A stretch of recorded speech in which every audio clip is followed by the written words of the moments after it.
Guys, coming up on this special edition of War Week Boxing, we have a sit-down with undefeated prospect from Texas, heavyweight Rudy Ruru Silvas, on the latest edition of War Week Boxing.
Damas y caballeros, es hora de puros chingazos with Rudy Ruru Silvas Santiago.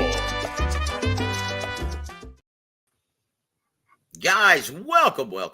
Happy Friday to all of you. And guys, be still my heart. We're featuring at this time undefeated heavyweight prospect and one of my favorite guys in the South Texas region, the incomparable Rudy Ruru Silvas Santiago. How you doing, friend? Good. How you doing, man? Oh my gosh, is my internet kind of flaking in and out?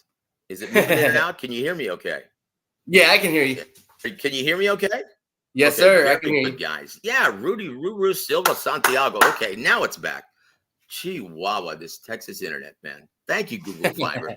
But I tell you what, I am excited, guys, because we're going to be a part of, I'm either going to be ring announcing or calling the fight, I don't know which one, at this Scottish Rite Temple on May 3rd.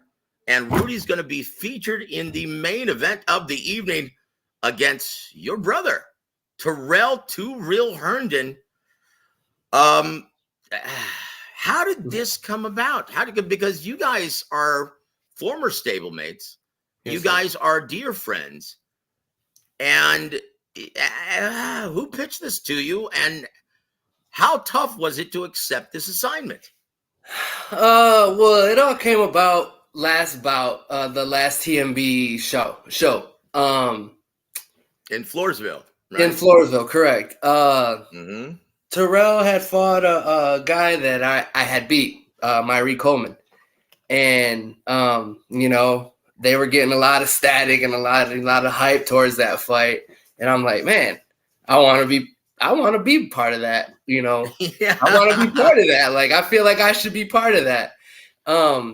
So me already beating Myrie, I'm like, well, man, there's really not too many other heavyweights to go.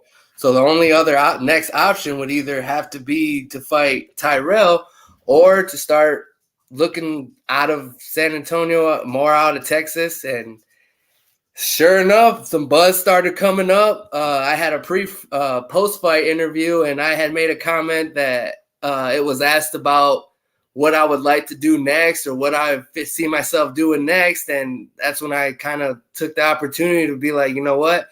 I would take the winner of the main event. And that I feel like that would be a good fight. So it actually got blown way out of proportion, and there was all this hearsay about that I was calling out Too Real, which it wasn't like that. It was just more of like, I would like to be on that level of fighting competition of that level. Because, Too Real is, he's been a top dog in San Antonio for a few years now. So I would like to be, part of that, part of the main event, part of all that hype. So it got pitched out, and at first, it's a fight that I wasn't for, but also I wasn't against. And then so it's a little weird, but it's happening, and I'm all for it now. And it like there's just I'm all for it. Oh, that's awesome. That's awesome. Honestly, yeah, this is going to be an interesting style matchup, right? Yes, sir. Yeah. Tall, rangy, big punching Tyrrell Herndon likes to fight from mid to long range. That heavy right hand, and boy, you like to throw punches. You're a slick guy for a heavyweight. What determined your style when you were actually in the amateurs, just coming up, just learning the craft?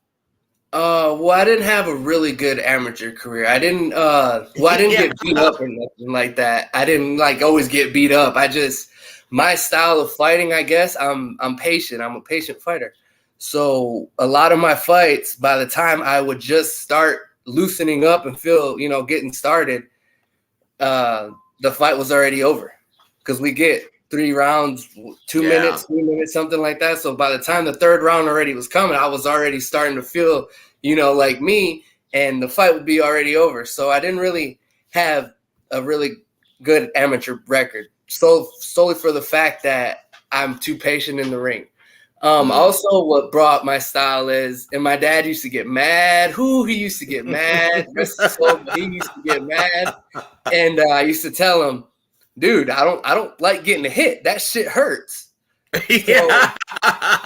So I developed a style of basically Floyd Mayweather, hit and don't get hit. Even though I sometimes make him miss, I don't make him pay. But that's more of the style I like, is make him miss, make him pay. Because there it like is. I said, getting hit hurts. Yeah, it's for the birds, brother. Yeah, definitely. I don't care, especially in the heavyweight division, right? But even like featherweights, like honestly, it doesn't feel downy soft, even with 16-ounce gloves. Right. So we're going to go all the way back, my friend. And once again, guys, this show is brought to you by Affordable Dentures and Implants, 440 locations nationwide, including one in San Antonio, guys. But so what caused you, or what gave you that appetite for disaster? What gave you that that idea of getting into this brutal, often unfair ass beating business? Well, I've been around it my whole life. My 2 uncles were standout amateur boxers, national champions in Michigan. And then my dad was also a standout amateur boxer, but locally, the local Golden Gloves. Then the problem with my family is that they like to party a lot. They like to drink. Oh boy. So that's where, yeah. So that's where, I've always been around it, and I've always been around boxing. And so when I turned 16, I think, I actually went to the gym that my dad was coaching at. And I went in there, and around certain areas, you just feel some kind of vibe. So when I walked into the gym, like something just hit me, and I was just like, man, I remember being around the gym as a kid, and I remember seeing everybody training and stuff like that. Like I want to try this. I want to try it. So when I was 16, I tried it, and I actually ended up going to Golden Glove finals in Michigan. I lost, but I that first year of ever trying boxing, I went to Golden Gloves as a novice. Wow. So talk about your relationship with your dad, and you're originally from Flint, Michigan, correct? Correct. Okay. Talk about your relationship with your dad and the influence he had in, getting you to lace up the gloves, and because he is a former prize fighter as well, correct? Correct. Very good. Yes, so, if you didn't know, okay, now you get to know. So, who is your esteemed father? His name is Paul Silvas. There it is. And he was the prize fighter, correct? Yes, sir. Very good. And what weight division did he actually compete in? It wasn't heavyweight. He was a little guy. So where my size came from, I have no idea. But I really don't remember. That's something my brother would know a little bit more. But he was trained for his early years by Chris Bird, the father of Joe Bird. Yeah. He was trained by Joe Bird, the father of Chris Bird. And there it is. Yep, former IBF heavyweight champion Chris Bird. Yeah, Joe Bird was an excellent coach. Definitely. And he always enforced that slick style. Is that one of the reasons why you adopted that? I believe so. My dad was more of a boxer too. My dad was flat. He's always been flashy in everything that he does. So he was always flashy. So he was always the kind of stick and move guy too. So I think it just passed down in the genes or something, man. Because that's the only thing I can think of, man. Because really, my other two uncles, they were more, balls to the wall, throwing, just banging it out. And I feel like my dad was more of a boxer. Nah, I tell you what, man. Well, look, you're absolutely right. Eddie Futch once said, look, if you just sit in the pocket and brawl, you're going to have a short but glorious career. And that's it. So you see yourself, how long do you realistically see yourself doing this? I definitely got about a good 5-10 years left. The way you fight, and once again, it's a joy to watch you in the ring, man. Because you throw down, but you're very intelligent about it, and you roll away from punches extremely well, and you're all action. You're very slippery, but man, you let your hands go. You're one of the busiest heavyweights I've ever seen, in which you like to sit in the pocket at times. You're rolling away from shots, but you throw extremely well in combination to the body and head body. Do you find that because you're undefeated, and I've noticed that a lot of heavyweights, they have trouble matching volume. Because heavyweights usually like to stand flat-footed and just load up on one shot at a time. Do you feel like it's a numbers game to you that, hey, you know what? I'm going to outpoint you if you don't knock me out. And I've got one hell of a chin. So best of luck to you, brother. Is that your ideology going into each and every fight? It is. I think Pernell Whitaker, if I'm not mistaken, said that he liked going the distance of the fight.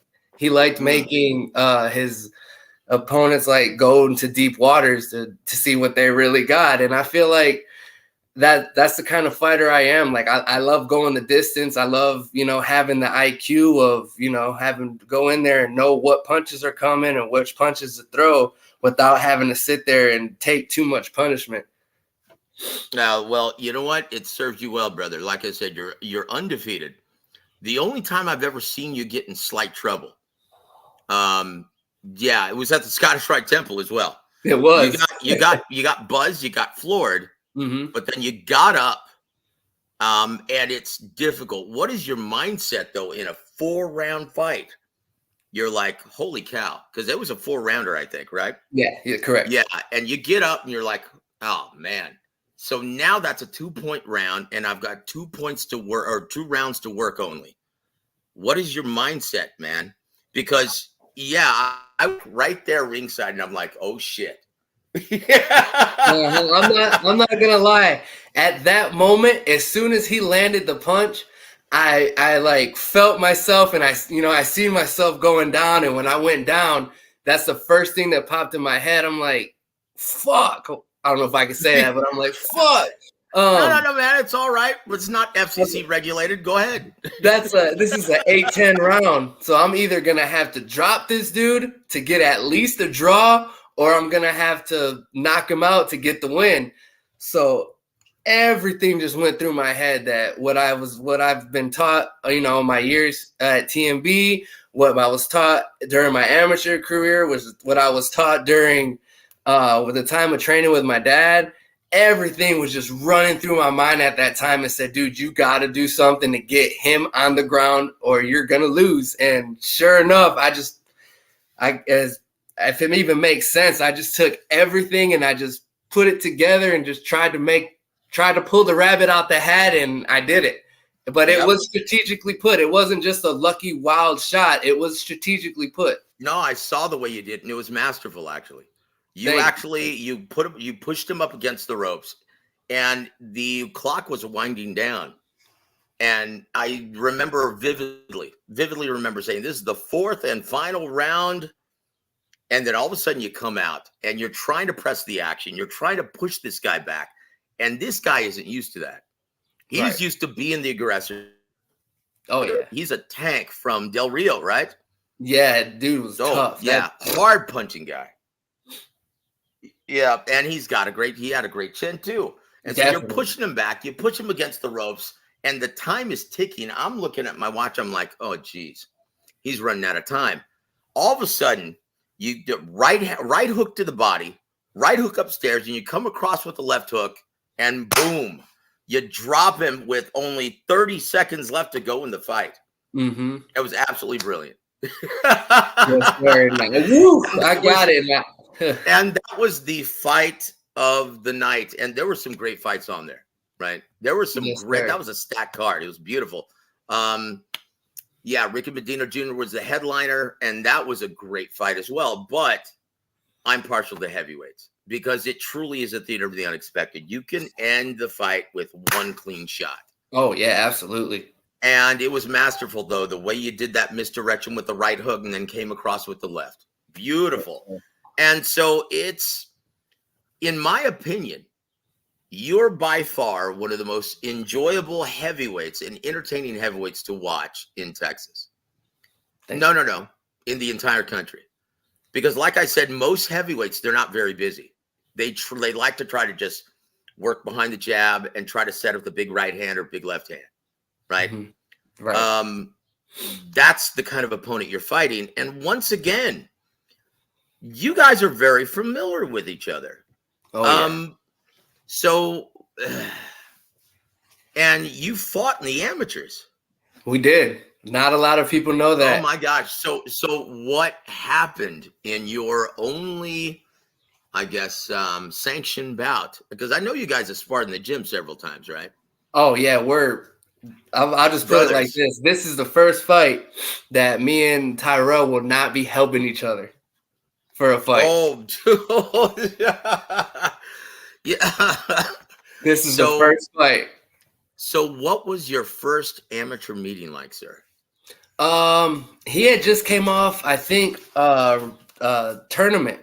So he was fresh. He was fresh. I had just came from Golden Gloves finals. That was my first Golden Gloves here in Texas, and I had just came from that finals, and I was fresh off a loss.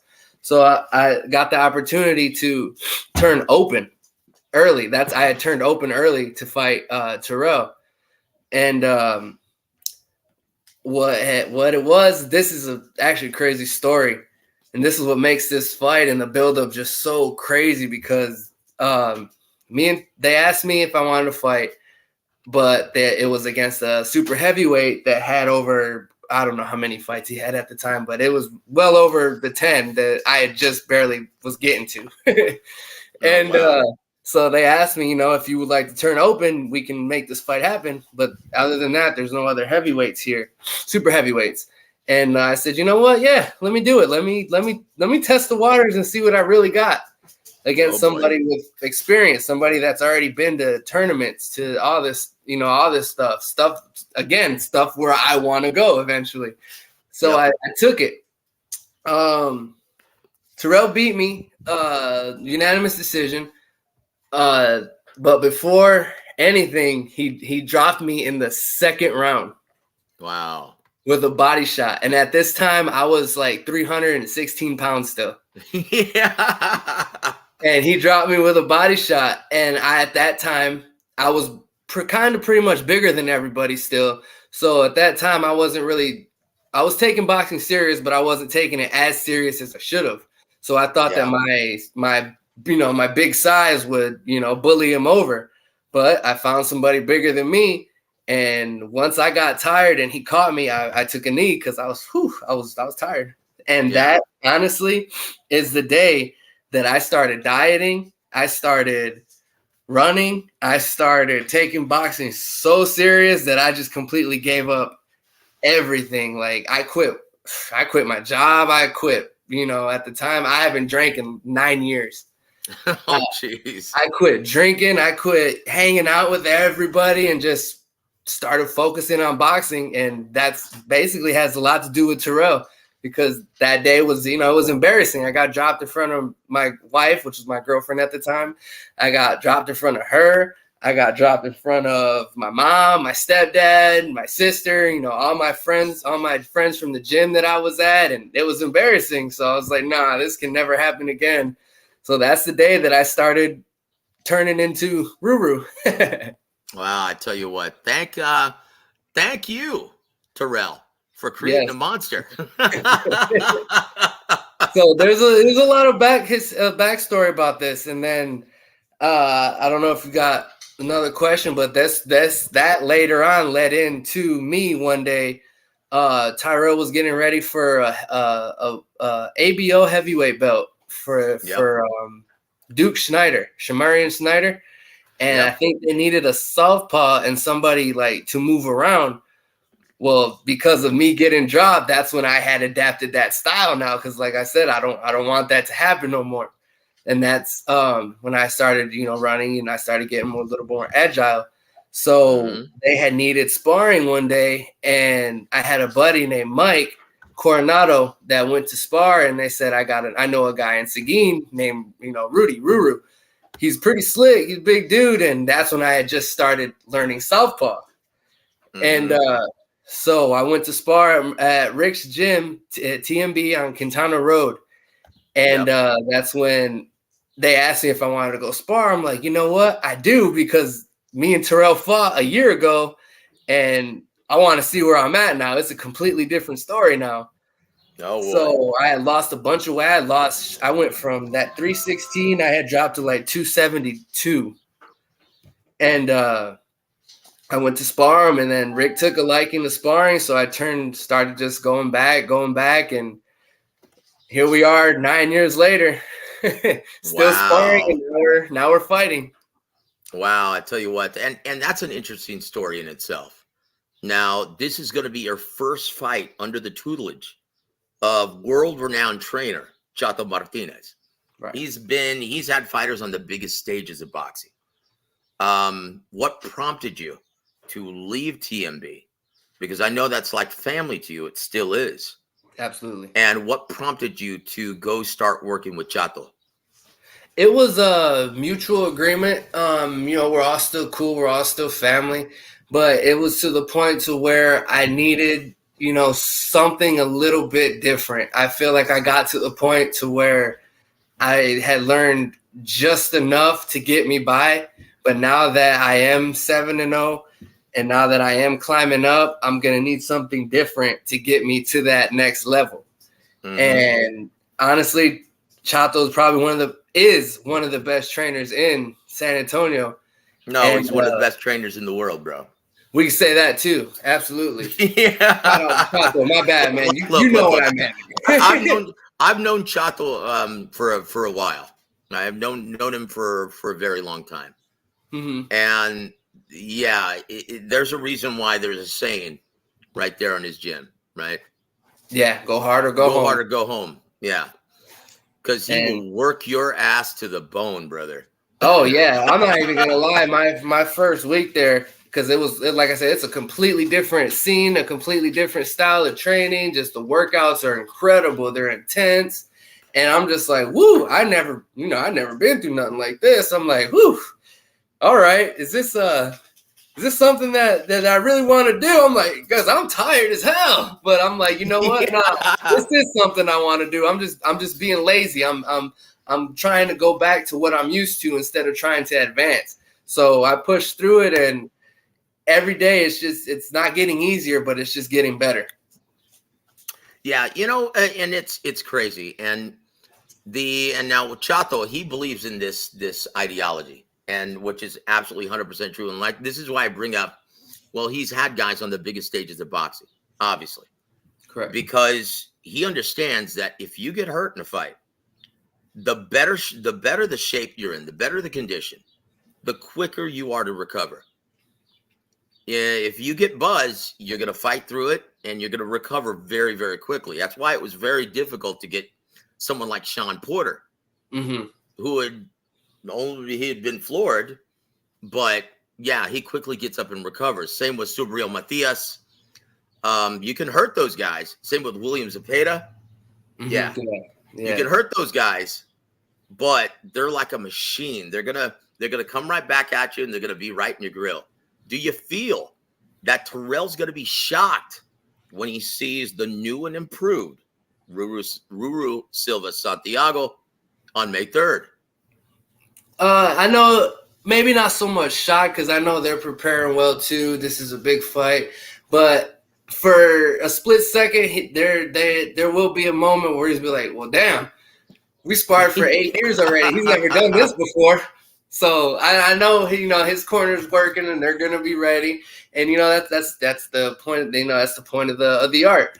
But for a split second, I do know for a fact there has to be because even with him training at a different gym now too, I know he's gonna learn a lot more stuff. So there's gonna be some stuff as well that he's gonna do and be like, "Whoa, he's never done that before." So yeah, where is he training now? That's just news to me. So where is he training now? I believe with Coach Mays at Pure Technique. Really? Yeah. Or I don't know if he's training with, but I do know he is training there. I know he still has Rick in his corner. So I really don't know. I don't want to speak anything and then it not be facts. But no, that's all right. Because I remember after that Floresville card, there was a lot of buzz and a lot of speculation that you were actually going to step in the ring with Austin Benson, SAPD, who's also a prize fighter by night. And I can already tell you what Rick Morones was thinking, the promoter matchmaker, like, no. He's way too much of he's way too green for someone. Like, honestly, that would be ugly. You would take his ass to school. And I like Austin. And Austin's one of his biggest ticket sellers. Promotions 101, protect your ticket sellers. And there's no way he would throw him in with you. Right? Because, like, honestly, that would be almost unfair. You would say, right?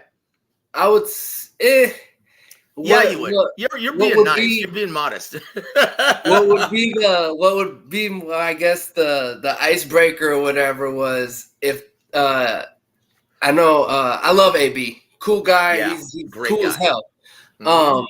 But the icebreaker would be it would have to go 6 to 8 rounds, not a 4-rounder. And with him being, new, 4 to 6 to 8 rounds is a lot. Yeah, that's a huge leap. Yeah. And that's like I said, earlier, I take pride in going the distance. A lot of people like to see knockouts and stuff, but I take pride in going the distance. So that's where we would really have to test to see, what would happen, because after rounds, 4, 5, 6, 7, and 8, that's when you really got to dig deep and wonder, like, damn, can you move the way you move for 6 to 8 rounds? Because it's a whole different ball game in 4 rounds. Yep, absolutely. And he is one of those heavyweights that I described earlier in the show. He's flat-footed. He would have a very difficult time trying to cut off the ring and close the distance effectively against someone like you. Like that's it takes years to effectively add that new wrinkle to your fight game, right? Correct. And most guys at his level, they're not there yet. Like, look at a guy like Canelo Alvarez, for instance, right? Mm-hmm. It was obvious when he fought Floyd Mayweather. He didn't know how to do that just yet. And so Correct. They kept him at that Canelo weight of 155 because they didn't want to move him into the land of giants, because he would be forced to be the aggressor, obviously the smaller fighter with the shorter reach. Mm-hmm. So they didn't want to move him up. Golden Boy Promotions, I was doing some work with them at the time. And they were like, no. We're not going to push him up there yet, because he hasn't added that new, and it took him 2 or 3 years to be able to cut off the ring and close the distance effectively. That's something that our brother Ricky Medina Jr. is currently working on, who's also going to be in the co-main event of the evening. Yes, sir. And yeah, I can't wait to see that. Also, guys, this is a stacked card. If you're in the San Antonio area or South Texas area, you don't want to miss this one. Now, one thing I can say about Rick, he understands that the fans are the real bosses of boxing. And to learn at the 4, 6, and 8 round level, you need to be tested. And so, guys, please get a ticket, because these are all 50-50 matchups. These are great fights. And what do you feel you're going to learn most when you step in the ring with Tyrrell, Two Real Herndon, big punching heavyweight? Well, first, one of the things too, I know, I respect every person that gets in the ring. I respect everybody's power. Absolutely. First, one of the things that I had also mentioned when this fight was mentioned, I was like, Tyrrell is a legit heavyweight. He's big, he's strong, he's muscular. I mean, he's got the whole nine. Mm-hmm. So me getting chin checked by Too Real is gonna say a lot too about me, and to see if if I'm able to hang with these big boys, because it's gonna happen. I'm gonna try my hardest for it not to happen, but it's gonna happen. So taking somebody with Tyrrell's power is definitely gonna be like a test for me. Also, I want to see, what I don't want to see, but I want to see what it's like to get chin checked by a legit heavyweight. Well, I tell you what, keep that chin tucked, young man. Definitely. Oh, definitely. Like I said, I don't want it to happen, but if it does, it's something that'll be like a test to see, all right, does Ruru have that jaw that everyone says he does, or just I already know that you have, brother. I already know that you do, because we just saw it last year at the Scottish Rite Temple, right? Or was it 2 years ago? Was it 2 years ago? Yeah, it might have been two now. Yeah. We've already seen, and honestly, I can tell you honestly, Tyrrell's a good puncher, but he doesn't have that kind of power like the kid from Del Rio. That kid was a tank. I think when you fought him, I think it was like 4-0 with 4 knockouts. Yeah, something like that. 3-1, I think, or 4-1, something like that. Yeah, 4-1. I know all of his wins were by knockout, and I'm like, Rick, are you sure you matched up Rudy correctly? And he's like, oh shit, dude. And I was like, dude, this guy's a devastating puncher. I've seen him level dudes. Like, I've called fights where he's just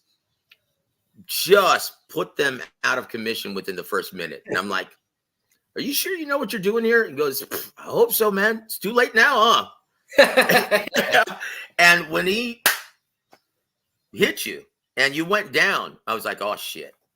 And then you quickly got up. So I don't think you have anything to worry about in terms of chin.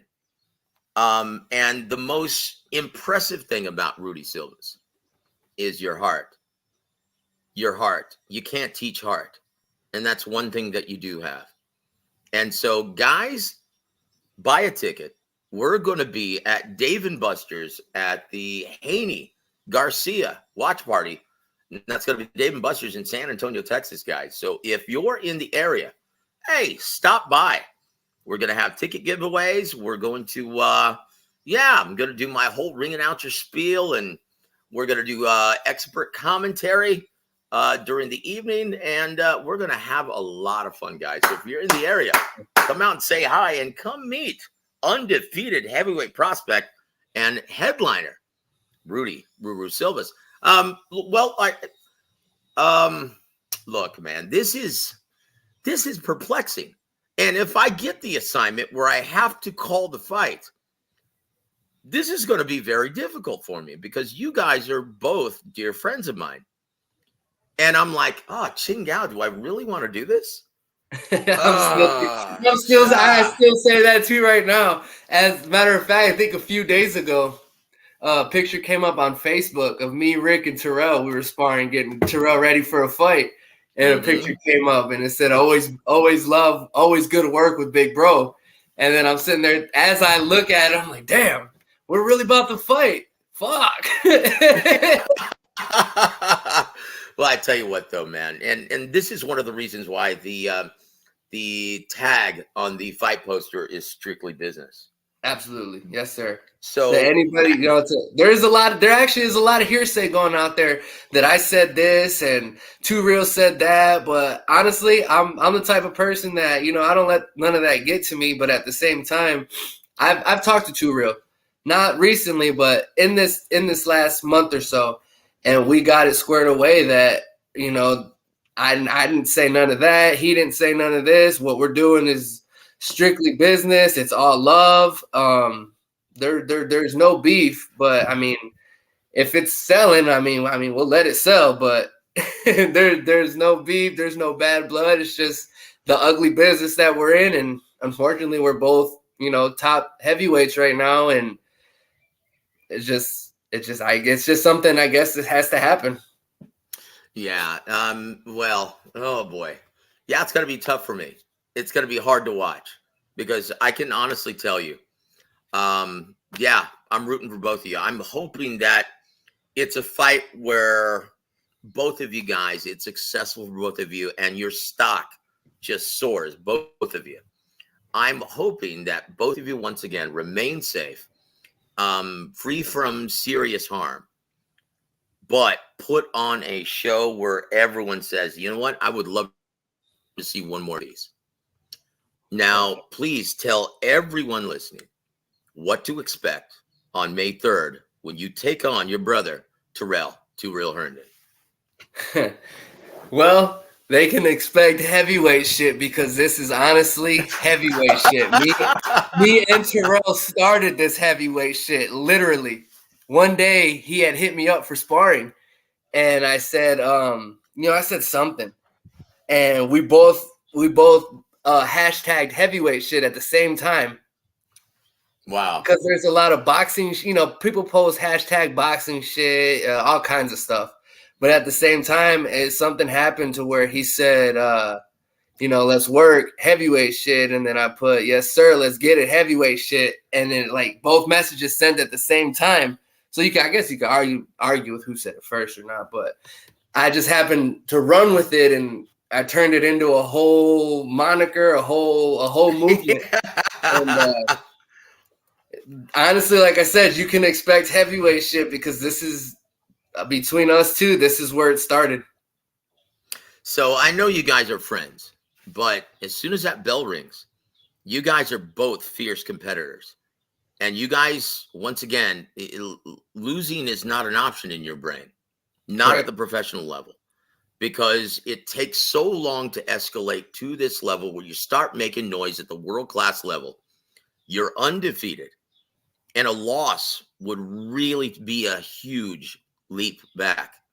Is that your mindset going into this? Win at all costs.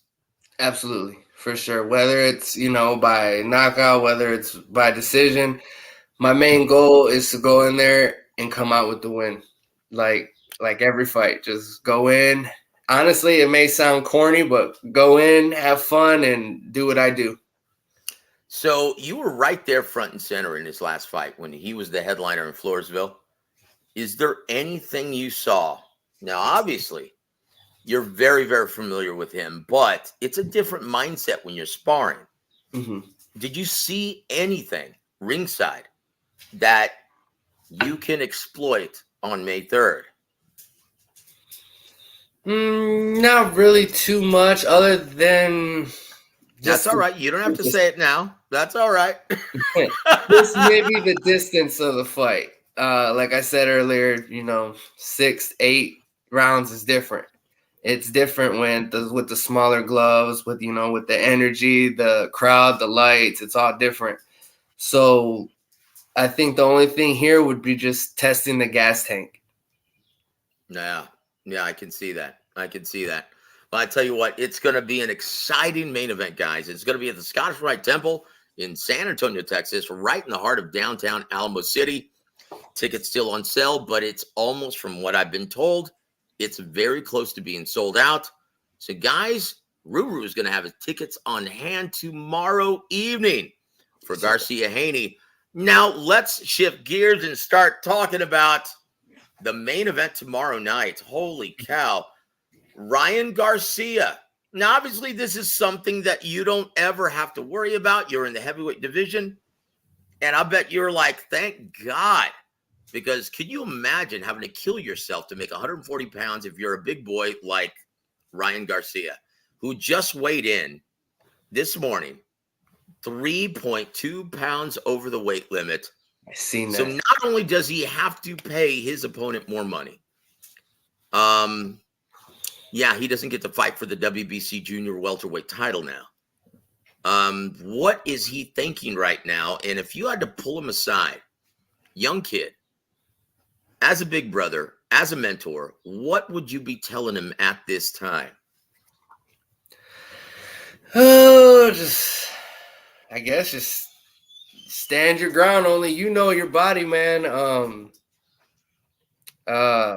Hopefully you take, the fight a little bit more serious than you did the weight loss. But I also know I had seen something too that he didn't want to drain himself for this fight and make himself weaker, which I understand too. But at the same time, we're professionals. We all scream discipline and hard work. But at the same time, if you know you can't make that weight, don't agree to it and then, make yourself look foolish and kind of like the way he did today. There's different ways to go about it, but I feel like he kind of maybe took a foolish way about it this time. What does that say about his preparation for an elite level fighter like Devin Haney? Honestly, I really in trouble, don't. Right? He's in trouble. It's just mind blowing. Like, man, the biggest stage of boxing. All eyes on you. Yeah. Donald Trump is going to be in attendance. It's a near sellout now, and everyone is anxious to see what Ryan Garcia has after getting knocked out by Tank Davis. Mm-hmm. And then now you just give people another reason to talk. Look, and I would say, okay, that may be a good strategy if you're killing yourself to make weight, to just go ahead and give away that money, give away those 3 pounds, give away the shot at the title. But he's not an effective aggressor. He's a counterpuncher by trade. Now, Orlando Salido, the first time when Lomachenko was in the Alamo Dome, when he fought Orlando Salido, I remember speaking with Sean Gibbons, and they didn't even try to make weight. They did the same thing. They're like, no, we're good. We'll go ahead and give away the title. That's fine. Because we're going to push this guy around. And we're going to introduce him to big-time boxing as a professional. This guy's a deep amateur background, but I guarantee you he's never fought anyone like Orlando Salido. And sure as shit. And after the fight, and he won a decision, a very unpopular one here in San Antonio, but he won a decision with Lawrence Cole as ref. And I talked to Sean after. I said, dude, you didn't even try to make weight, did you, man? That was your strategy the whole time. And he looks at me and winks and he goes, Joseph, I have no idea what you're talking about. And he just smiled and laughed. And I'm like, you dirty bastard. But the difference was, Orlando Salido, he's an effective aggressor. That guy's going to be on your ass from start to finish. Absolutely. Have you ever seen Ryan Garcia fight like that? Never. Exactly. So why did he do it? It's not going to benefit him in the ring. Whew. all it's going to do, Rudy, is prolong the ass whooping. Tell me I'm wrong. I can see it. Yep. Tell me I'm wrong, brother. Unless he's got something up his sleeve, and I don't know. So now we're gonna. So what is your official prediction? Once again, we're going to actually be. Once again, we're going to be at a fight party, guys, tomorrow night at Dave & Buster's. It's going to be me and Rudy and several of our dear friends, several other prize fighters. And it's going to be a lot of fun, guys. And Rudy is going to be passing out some goodies. How do you like that? And so, guys, please make it out to Dave & Buster's.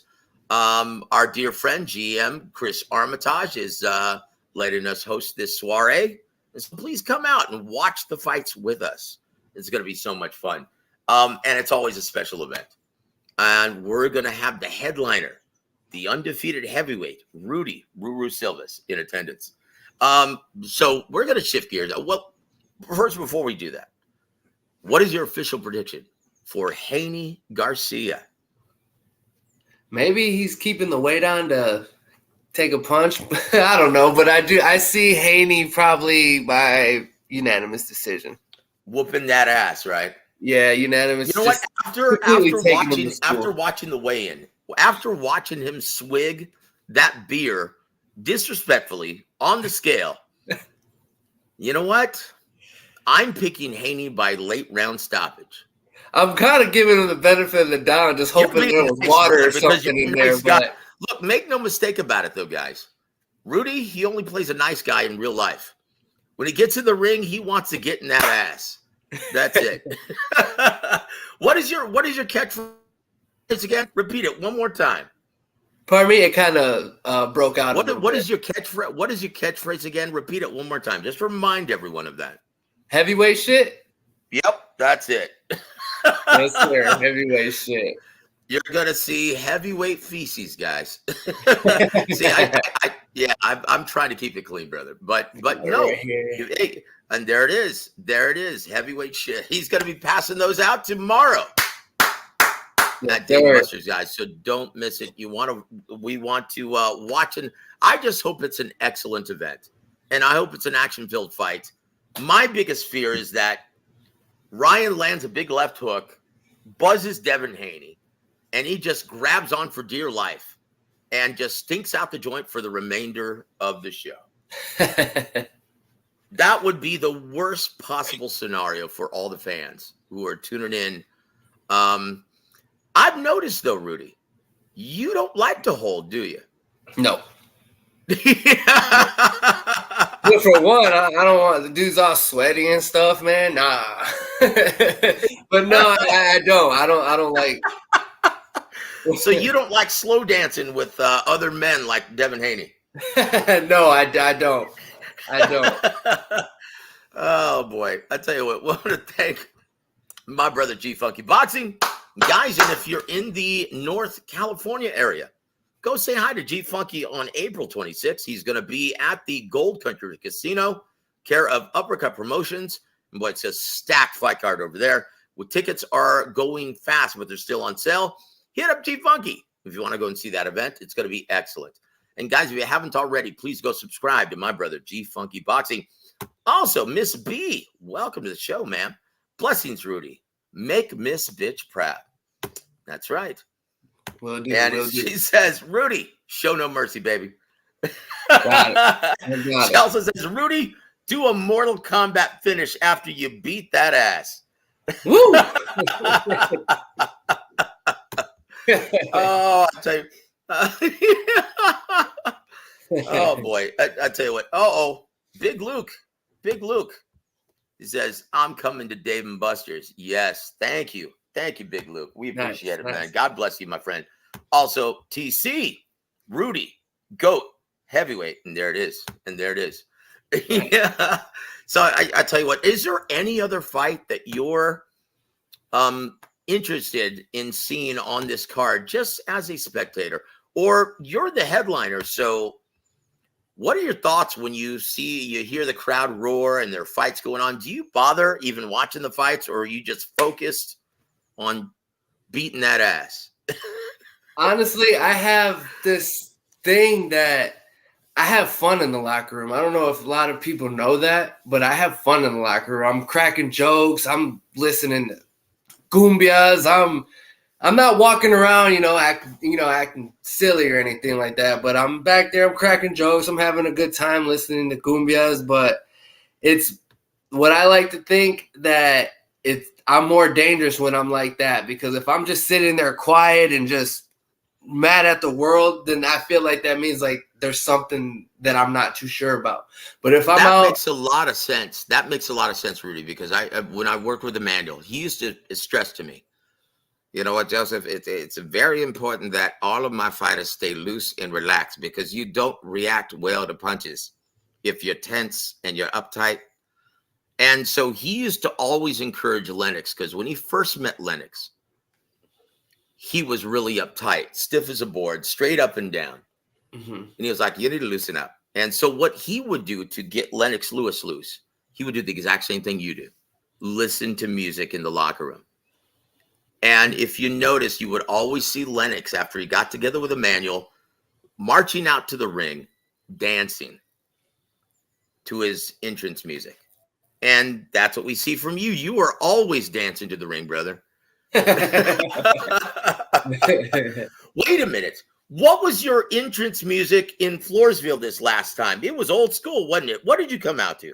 That was my cousin, actually. Really? Yeah, that was my cousin. Wow. Would you like to talk about that?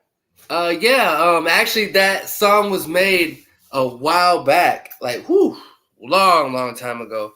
And it's something actually that I told him, when he made it, I'm like, I'm going to come out to this song one day. I don't know when, but one day I'm going to come out to this song. And it was the first time he had came to Texas to watch me fight. So what other better time than to finally use it? So I finally used it. I didn't tell him about it or anything. So even when he heard it, my wife and my family they all told me after the fight, like once they started playing it, he kind of looked around and he was like, "Hey, that's me." So he was able to be there live and see it and hear it for the first time. And I kept my word and said one day I'm going to use it, and I used it. But so yeah, that was beautiful, and I loved it, and the crowd went nuts. That was outstanding. And guys, if you have never seen Ruru fight, it's always a show. One of the most entertaining heavyweights in the world today, guys. So be prepared to see a spectacle when you come and see this gentleman live at the Scottish Rite Temple, May 3rd. Now, before we get our final predictions, because we're got about 8 minutes left with you, before we get your predictions on upcoming fights, right? Oh boy, how do I put this? Geez. Well, let's just go to the prediction. Honestly, I don't want to ask you something that's going to reveal too much coming up, because I have a hard time separating this, guys, as host and as colleague and as friend, right? So we don't want you to reveal too much, but once again, this is going to be a great fight. So guys, you don't want to miss this. But so we're looking ahead. Two of your favorite heavyweights, I think your two favorite fighters in the world right now, they're going to be clashing for all the marbles at heavyweight, May 18th in Saudi Arabia, Riyadh. And that's Tyson Fury, who's trained by my brother, Javen Sugar Hill Stewart, and then Alexander Usyk. Oh, boy. How is this fight going to play out, and who are you actually going to root for, brother? That's crazy, because those are actually my two favorite fighters, not just because they're heavyweights, just because of the style. Their styles are wow. Yeah. Wow. Yeah. Actually, Tyson Fury too, I like, because he's the one that made me comfortable with being a bigger guy with the dad bod and knowing, like, I think he believed. I believe he told Klitschko one time. He's like, "Yeah, I'm fat, but you know what's more embarrassing is losing to a fat boy." And I'm just like, "Damn, you're right."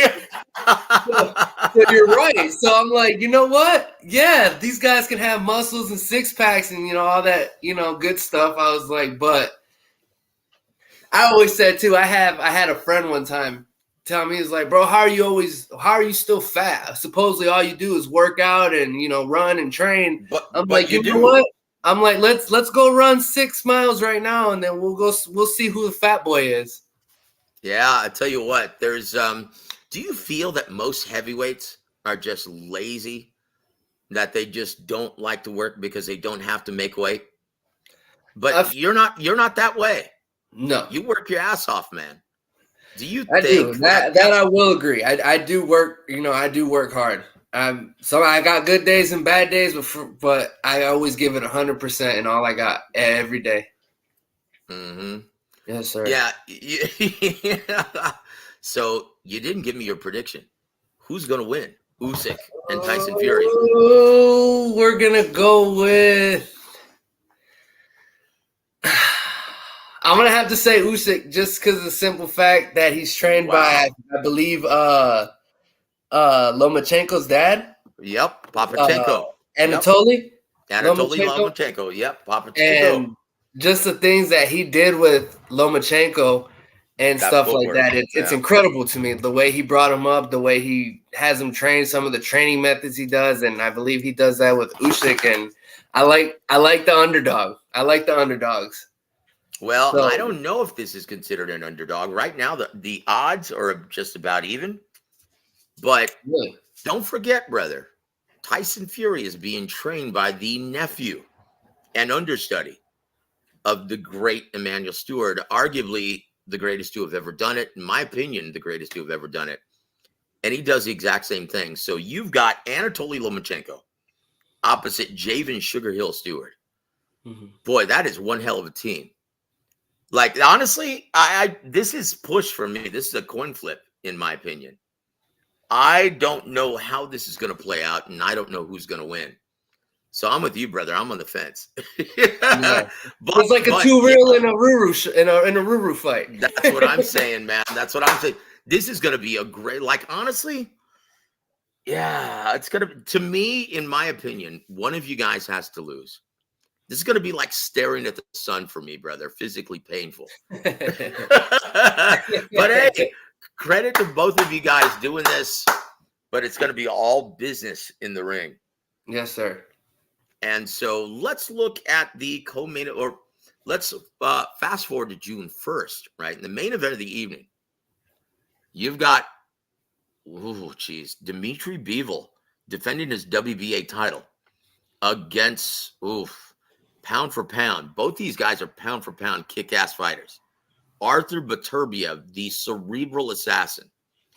And this guy is arguably pound for pound the hardest punching fighter in boxing. He's 20-0 with 20 knockouts. And that's gonna be the main event on June 1st in Riyadh, Saudi Arabia. Who wins and why, brother? On this one, I'm gonna go with Bivol. No Bivol, shit. He's very disciplined. He's a hell of a boxer. Wow. I'm gonna go with Bivol. I like his style. I like how disciplined he is, how calm he is in the ring. The way that he beat my favorite fighter of all time, Canelo. Oh boy. It was I really feel it's more of those he's gonna be able just to point his way through it. So you don't see him stopping Artur Beterbiev? No, he's too disciplined to fall into it. I feel like he's way too. His IQ is just he's really good. He's really good. His IQ is really high, and I feel like he won't fall into that trap. He's gonna stay disciplined, and he's gonna do what he does, and he's just gonna box his socks off. Something tells me that you just predicted exactly how your fight with Tyrrell Herndon is gonna play out.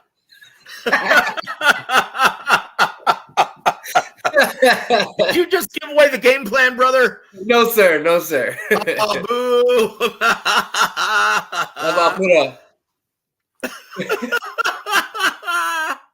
All right. In the co-main event of the evening on June 1st from Saudi Arabia, Deontay Wilder versus the Big Bang Zhilei Zhang. And loser go home like a WWE retirement match. Who wins and why? I feel Bronze Bomber's gonna walk away with that one. He's got a lot to prove right now. So I know he's gonna come out with a bang. Hopefully, they've worked a little bit more on footwork and his boxing skills, because the whole world knows he has power. So I don't think that's something he's got to work on too much. But once he starts figuring out how to utilize the ring and be able to, box, he can actually be a problem. And I feel like I'm going to give him the benefit of the doubt on this one. And I see a TKO, not a complete knockout, but I see a TKO. Yeah, I tell you what, that's going to be a really interesting fight. And I think, that one definitely ends in a knockout. And then in the right before that, we're going to see another great heavyweight matchup. And it's going to be for the IBF, right? As soon as the winner, right, vacates that IBF from Fury and Usyk. From what I'm being told, it's going to be for the vacant IBF heavyweight championship. Filip Hrgović, who's coached by our dear friend Ronnie Shields, against Daniel Dynamite Dubois. Oh boy. These are two young heavyweights, one from Croatia, one from the UK. Who wins and why? Philip is his name? Filip Hrgović, yes. Yeah, we're going to go with that one. I heard that guy's a tank. Like, straight up. Straight up. I actually know I have a sparring partner who spars him, I think, on a regular. Yeah. And I heard that guy is a tank, like incredible power. So and Dubois, he's getting older. Yeah. So Oh boy. I think Phil's gonna walk away with that one because I've heard that dude is a tank. I've honestly never watched one of his fights, like personally, but I have heard, and I do have a sparring partner that spars him and said, man, that boy hits hard. Oh boy. Yeah, at the Sugarland gym. Oh geez. Yeah. Coach Ronnie, he's gonna have him prepared. Mm-hmm. Daniel Dubois is in serious trouble, my friend. So let me ask you, here it comes on May 4th, and we're going to be at Dave & Buster's post-fight to, well, either celebrate or just to be around friends. Okay? The very following evening, after you whoop that ass on May 3rd, we're going to be at Dave & Buster's for another fight party, Canelo versus Jaime Munguia. What kind of chance do you give the young Mexican upstart, Jaime Munguia, to I give him the early rounds just for being young. Huh? For being young, give him the early rounds. He'll start out, really good. But another one, if he works on his defense, he'd be a lot better because I feel like he takes a lot of unnecessary shots. Yeah. To give his big one, but I don't think you can. Can he afford to do that against Canelo? Not at all. You can't afford to take too many big shots. Shooting counterpuncher, Canelo Alvarez. Yeah. Yeah, so hopefully that's something, that they've worked on too, but I don't see that game plan working against Canelo. So I'm going to have to go with Canelo on that one. Okay. I might be pretty biased, but last question we're going to ask you, my friend, and then we're going to bid you an excellent Friday evening. If Benavidez and Canelo eventually lock horns, who do you see winning that fight? Wow. Yeah. Now, once again, I know where your heart says. Mm-hmm. What does your brain tell you? Canelo's have to buckle down for that one. That if Benavidez can stay disciplined, he's definitely he's mean. Yeah. He's mean. He's got a chip on his shoulder too, brother. Yeah, he's young. He's got a chip on his shoulder. He's mean. But if he can stay disciplined and stay straight, I see him giving Canelo problems. I really do. And honestly, was kind of upset and shocked that Canelo didn't take the fight. At me being a big Canelo fan, I'm like, dude, what are you doing? But not only just a big Canelo fan, you being a prize fighter. Yeah. Like, seriously, if someone called your ass out, Rudy, what would you do? How would you react? If everyone is saying, oh, you're ducking this guy, what would be your response? Hell no. Well, let's run it. Let's go. Yeah. In the backyard, in the sparring session, or in an actual fight. But yeah, I feel like. Go ahead, sir. I feel like Canelo's turning, which is, I guess, is smart. He's made his money, so he really doesn't have to fight. But at the same time, you can't call yourself a prize fighter and a world champion if you're not willing to step in the ring. If that's the case, you might as well just, do business and not box anymore. Be a promoter, invest in something. But I don't know. To each their own. But if it was me personally, and someone was calling me out, I would definitely, let's go. Where, when, let's get it. So with that mentality, so once again, I think, and well, I don't think, I actually know this about Canelo, right? This is a guy, if you try to strong arm him and give him an ultimatum, he's going to give you the same response that he gave Demetrius Andrade several years ago when he was in San Antonio. Do you remember that? Yeah. Hey, get the fuck out of here, man. He's gonna tell you that, right? In my opinion, that's what it has, because Canelo's mindset, he's brimming with confidence. He's like, he knows, like in his mind and in his heart, he knows he can whoop anyone's ass on any given day, or else he wouldn't step in the ring. So please tell every fan that there's really no such thing as ducking within the business of boxing. that Correct. fighters don't think like that. Please No. elaborate, sir. That there is no ducking. Yes, there is no ducking. Now, fighters can't speak for their managers There or we their go. promoters, There we go. Yeah. but the mindset of a fighter, do you really think, like, please tell fans, hey, dude, do you really think these guys are afraid? You guys aren't afraid of anybody, or else you wouldn't be in the ring. Correct. Yeah, I think that's more of a business, what do you call it, aspect, would you say? Like it's more a business side that's not making this fight happen. It's not so much that he's ducking or scared. It's just, I think, the fact that the business, kind of like the Mayweather and Pacquiao fight, because one was ducking the other, but at the end of the day, it was mostly business that No, it kept was all the fight business. happening. It was all business. So, like,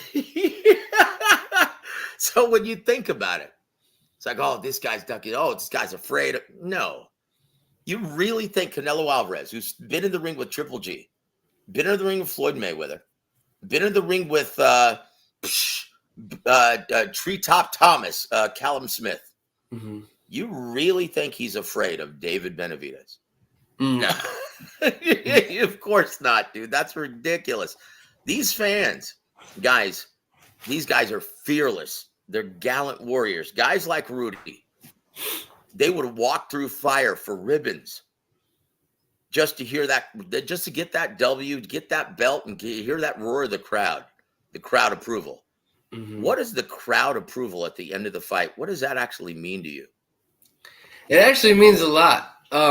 It's honestly like, it's a cool feeling, having people come up to you wanting to sign their belongings, or kids coming up to you. Honestly, I've had kids come up to me yelling heavyweight shit, and they can't be any more than 5-6 years old. My own kids yell it. And so, but it feels good. It's a good feeling to know, like, somebody out there that you don't know, like, they like you, they appreciate what you're doing. It's a good feeling to hear, your name being yelled in a stadium, arena, anything like that. Or it's really cool. It's a cool experience. It's a great experience. And I think that's what fuels us fighters too, because I mean, basically, if you didn't have that support, you basically feel like maybe you're doing this for nothing, or you're but having the crowd behind you, it definitely means a lot. So that means a lot to you, but it pales in comparison to your primary motivation. Tell everyone what truly motivates you, in not just in the ring, but everything that you do in life. My kids. And I've seen that for myself. Guys, Rudy, reason why it's impossible not to love Rudy when you see him in the ring, because when you go to one of our press conferences, or you immediately see him right there after the fight, he is a devoted father first and foremost, and he just plays a prize fighter second. So talk about your primary motivation and your rock.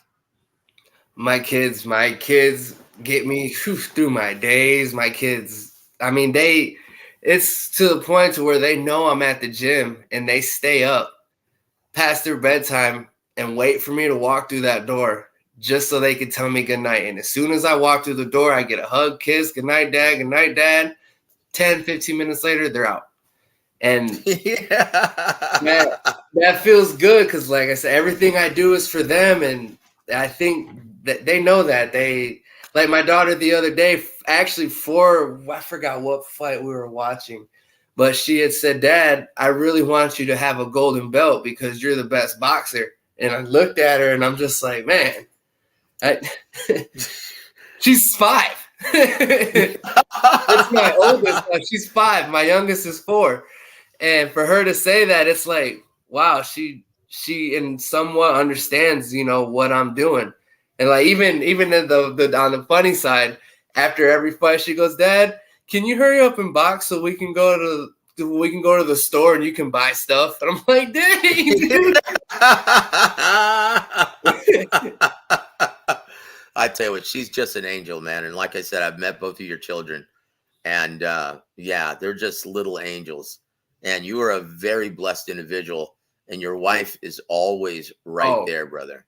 That's another one I'd like to give a shout out to. She definitely holds it down for me to be able to do this, to all these late nights and early mornings, literally, like, whew, she definitely holds it down, because without her holding it down here at home, I don't know what. She takes care of the girls, she takes care of the family, she takes care of me.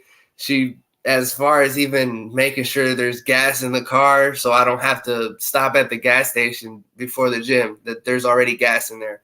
The meal prepping, if I fall asleep, she's like, hey, you got 30 minutes before you got to go to the gym, start waking up. Like, it's everything. To even when I get home, there's fresh clothes laid out for me for when I get out of the shower already. She's, without her, honestly, none of this would be possible. I'd be running in circles and probably laying dead in a ditch somewhere. I don't know. Without her. I tell you, you are a blessed individual, brother, and you've got 3 angels in your corner, man. And so, well, I tell you what, yeah, I can't see you not putting forth your best effort, because, like, can you even imagine disappointing those 3 angels in your corner? That's what pushes me every day, just knowing to the fact that I'm away from them a lot, and I rarely ever, well, not rarely ever, but I barely get to see them throughout the week, throughout the day. And so that's what makes me push, because here I am away from them. So if I'm half-assing in the gym, I'm half-assing them, because they're down over here at home holding it down while I'm at the gym. So there's no room for slacking. There's no excuses or nothing. I have to get it in. If not, then why am I doing it? Do you hear that, Ryan Garcia? Freaking pendejo. But I tell you what, we have come to the end of the line. Rudy, please give everyone who listens to this interview an idea of what to expect on May 3rd when you lock horns with your dear friend Tyrrell, Too Real, Herndon. They'll definitely expect fireworks. It's going to be a hell of a card, hell of a main event. It's definitely going to be heavyweight shit. But it's going to be strictly business. It's going to be a great fight. Both of us are coming to win. Both of us are, coming. We're coming in hot. And like I said before, I know beef and, bad blood sells. This isn't one of those fights, but it is one of those fights to where we are going to have to put everything to a side and decide, or to see who the better man is in San Antonio and which one of us is going to take that next level up.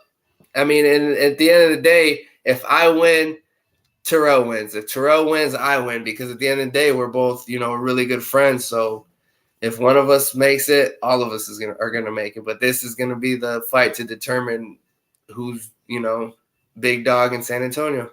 And there it is. And there it is, guys. He is heavyweight shit. Rudy, Ruru Silvas, gonna be live in action in San Antonio at the Scottish Rite Temple. Yours truly is going to be there doing either the ring announcing or the commentary, and I wouldn't miss this one for the world. Even if I weren't working it, I'd be right there ringside, my friend. Definitely. I cannot wait to. In fact, I'm actually thinking of stepping aside and just watching this as a spectator. Not a bad idea, man. I'm being serious. Honestly, I don't know if I can call this fight. I love both of you guys. I don't know if I can call this one. Yeah. My best friend has even said too, because he used to, record my fight so we could watch him after the fight. Mm-hmm. And at the fight with Myrie Coleman was the first one that he didn't record. And he's like, look, man, I don't want to record this fight. I want to watch the fight too. And I'm like, all right, you're right. So I tell you what. Well, before we go, we've got one question from our brother, Anthony Manzano from Florida. Thank you for joining us, sir. Better late than never. And guys, in case you miss any part of this interview, it's going to be on the channel and you can just rewind. But he says, Rudy, in terms of your boxing style and your mentality in the ring, what boxers do you look up to? I look up to Canelo, obviously. I think everybody knows that. Canelo, yep. Lomachenko. My dad's favorite fighter was Salvador Sanchez. Oh, I watch him just Oh. out of love for my dad, and then Usyk and Tyson Fury. And there it is. And there it is. Boy, I tell you what, that's not bad company, brother. I tell you what, that's the elite of the elite. And I'm glad you mentioned Salvador Sanchez. In my opinion, boy, just gone way too quickly. He could have been easily the GOAT of Mexico. Would you agree? Definitely. He had it all. It's a bad dude right there. Oh, boy. I tell you what, Rudy, guys, if you didn't know already, and we want to thank El T, Super Norteño, for joining us. Thank you for joining us, sir. And if you guys haven't seen this man in action, right here to the right of me, yeah, this is one bad dude right here. He's going to be live in action in San Antonio May 3rd, the night before Canelo beats that ass. So, guys, his name is Rudy Ruru Silvas. Be at the fight party tomorrow night at Dave & Buster's, guys. Get to meet the undefeated heavyweight prospect before he tangles with Tyrrell 2 Real Herndon. Guys, on behalf of Ruru, I'm Joseph Herron. You've been listening to War Week Boxing. Have a great evening, everybody.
Damas y caballeros, es hora de puros chingazos with Rudy Ruru Silvas Santiago.